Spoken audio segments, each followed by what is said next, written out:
So I don't know about you guys, but I personally finally got to discover the joys of satin pajamas this holiday season. But let's get serious and finally talk about this. Why did I stop riding BMX this year?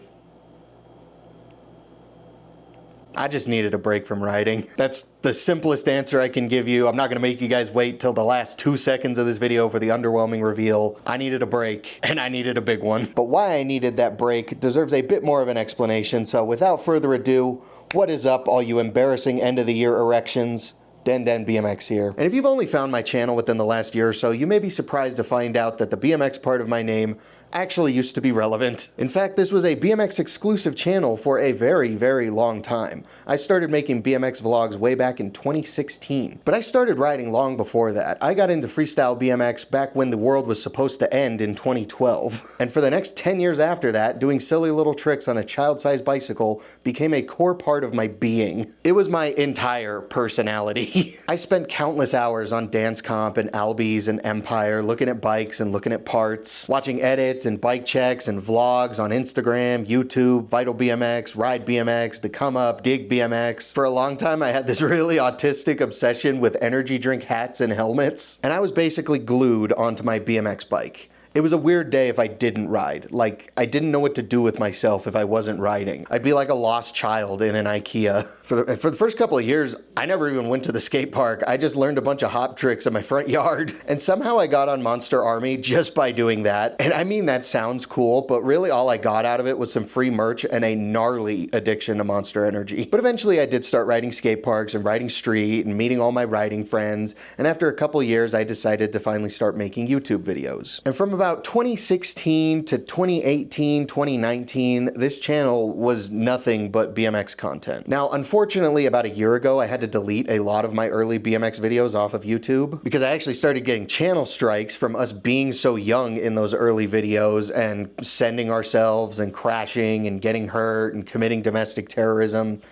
You know how kids are. We were also a bunch of annoying little edgelords back then, so yeah, it's probably best those aren't around anymore. But it wasn't until like 2019 to 2021-ish when my videos started getting some pretty good traction and getting pretty consistent views. My BMX clips on Instagram also started getting a lot of traction at that time too. There was a time where I was consistently getting like 50, 60, 70, 80, 90, sometimes even 100,000 views on my Instagram clips. It was weird. So I rode that wave for a while, but then in late 2021, I needed to have a surgery, and I ended up taking about a 2-month break from YouTube. And it absolutely obliterated the viewership on my BMX videos. For those of you that aren't aware, consistency is the name of the game here on YouTube. And if you take a small break from your upload schedule for literally any reason, YouTube will curb stomp you, they will eat your lunch, they will bang your girlfriend, and then they will send your channel to the shadow realm. They will literally stop showing your videos to the majority of your audience if there's even a little break in the consistency of your uploads. It doesn't matter if people are subscribed to you or if they hit the cute little bell notification.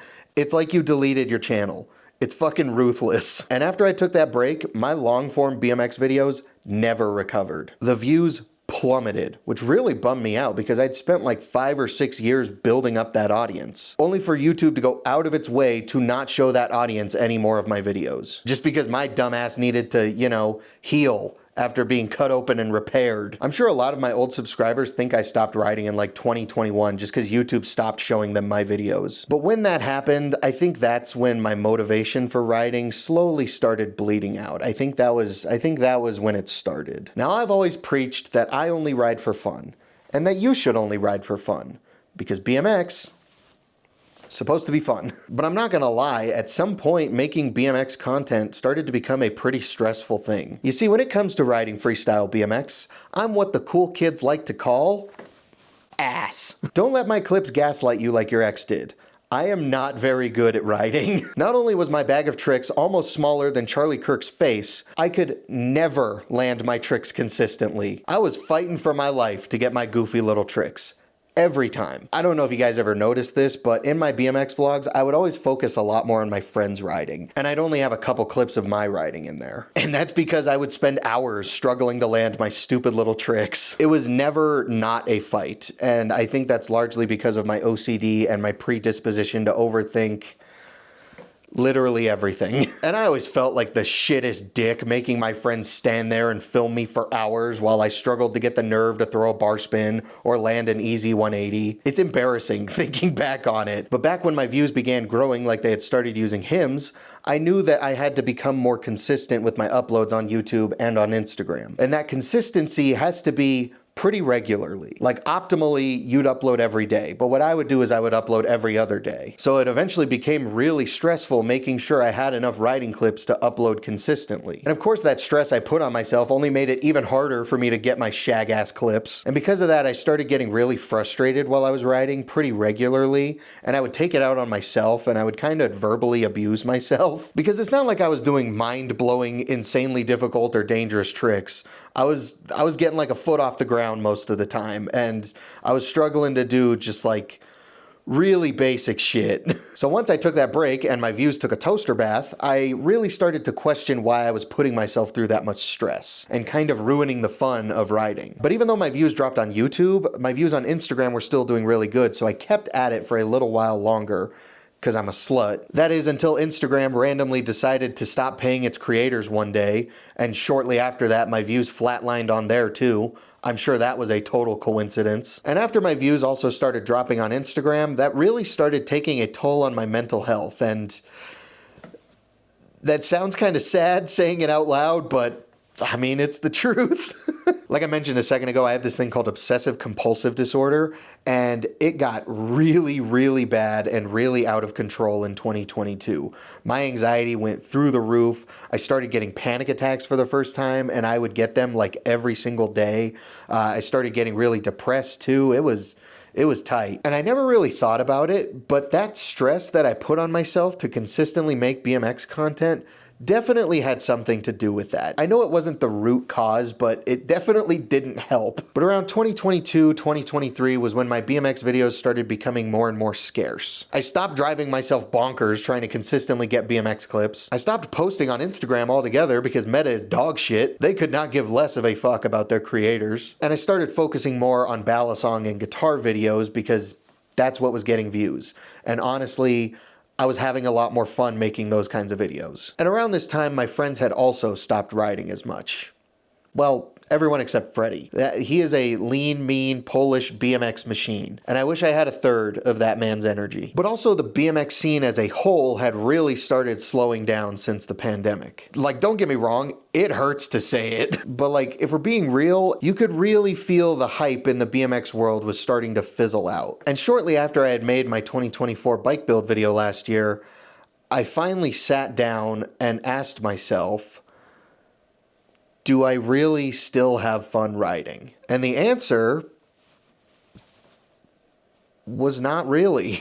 And I thought about when I would go ride those last couple of years, and I realized that I was kind of forcing myself to go ride so that I could make a video, not because I actually wanted to go ride. I mean, it's crazy that I'm just now realizing it, but I don't think I've really genuinely enjoyed riding BMX since like 2021. And if I'm not making money from riding anymore, and my BMX videos don't get views anymore, and my friends barely ride anymore, and I barely ride anymore, and most importantly, when I do ride, I don't really enjoy it anymore, why keep trying to force myself to ride? You know? So I stopped. And at first I said I was only taking a break for a couple of months. And then it turned into me saying I was going to take a break for half the year.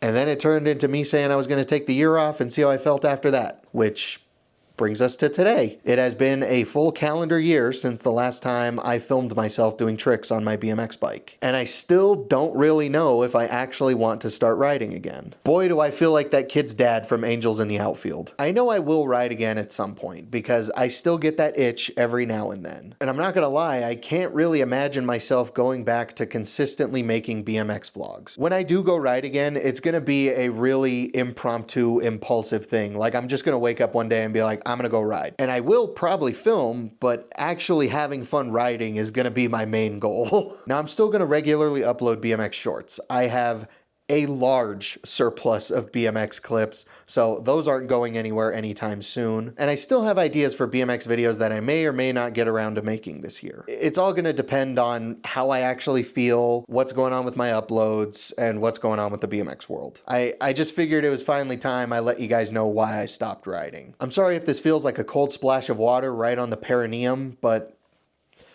such is life, I suppose, love. I will still always love BMX, but I think at this point, I still need a little bit of a break from making content on it and riding myself. Yeah, I need a break from riding myself. It feels like I'm explaining to my kid why mom and I are splitting up. I've realized that it's kind of impossible for me to accurately predict what I'm going to be into years or even months from now. BMX, balisongs, and guitars have been a part of my life for well over 10 years. There have been years where I don't touch a balisong, and there have been years where I don't touch a guitar, until one day I randomly decide that I'm gonna throw myself back into that hobby again. Hell, I randomly got really into dirt bikes again this year for the first time since like 2012. I got obsessed with Yu-Gi-Oh again in like 2022.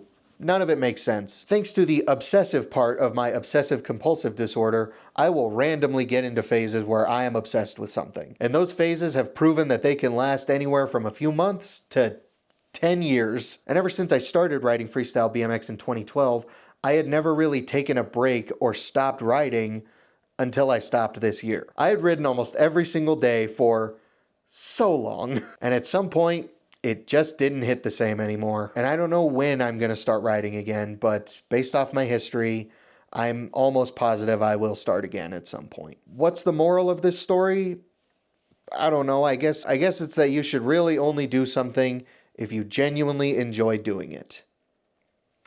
And that I'm probably autistic. I think that is going to wrap up my videos for 2024. Thank you guys for coming along with me for the ride this year, especially since this was the first year that I didn't make any long-form BMX videos except for that stupid drama video. We will just have to see what the future holds for the BMX content, but I have got a lot of fun videos planned in the guitar and BMX world for 2025, so definitely stay tuned. Thank you guys for all the love and support you've shown me this year. I love you guys. I hope you have a great 2025. If you guys enjoyed this video, as always, let me know. Help the engagement on it. Leave a like, leave a comment, give me your thoughts and opinions, share the video, all that bullshit. Subscribe if you haven't already. If you don't, you're a big butt ass. Well, I guess not if you came here for BMX content, which I don't really provide anymore other than shorts. But real quick before we go, I want to give a huge shout out and a thank you to Cosmic Steez, A Horse Running, Jet, Solar Flare, Sunil Verma, Rob Heath, Bad Joke Gaming, Brandon's Balisong Corner, Bandage Knives, Jan Chocolate, and Josh Vieira. These bad bitches are my current channel members, and their support really does mean a lot. If you want to join these guys, help support the channel in a bigger way, get a shout out in my longer videos, and get access to the members only videos, then you can go down there, hit the join button. Tiers start as low as $3. If you don't want to join a membership and you still want to support the channel in that way, it's like a one-time thing, there's the super thanks button down there. But I am done being a tool. Thank you guys so much for watching. I'll see you guys next year. Shut the fuck up.